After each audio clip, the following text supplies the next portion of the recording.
Următoarea autoare este o femeie care vede frumosul în fiecare om pe care îl întâlnește. Foarte frumos, dacă poți să vezi asta, este sublim. Puterea divină a iubirii de sine. 25 de metode practice pentru a-ți recăpăta puterea personală și a-ți transforma viața. Aplaudați-o pentru că sunt sigură că a pus mult suflet în cartea ei, Mădălina Găureanu.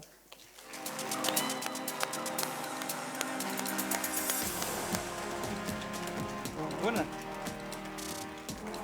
Îți bate inima. Acolo?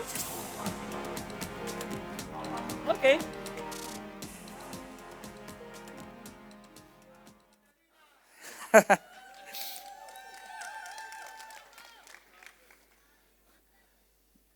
Am văzut în cartea ta că ceea ce tu gândești se transformă în realitate.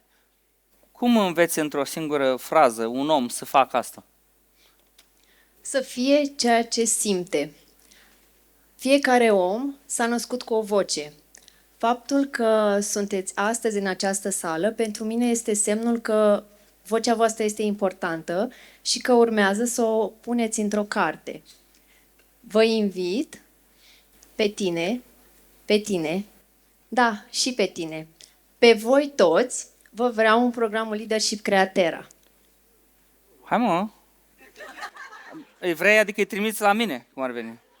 Eu vă vreau pe scenă pentru că la anul voi fi acolo în locul vostru să vă aplaud. Ce frumos! Mulțumesc mult! La ce are omul acces prin iubire de sine? Că tot o aud des chestia asta.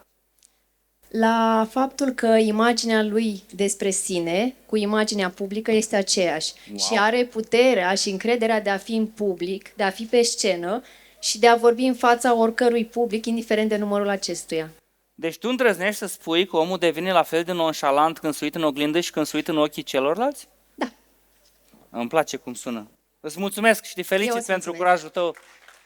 Hai încoace. Felicitări, Mădălina! Mersi. Mulțumim, felicitări!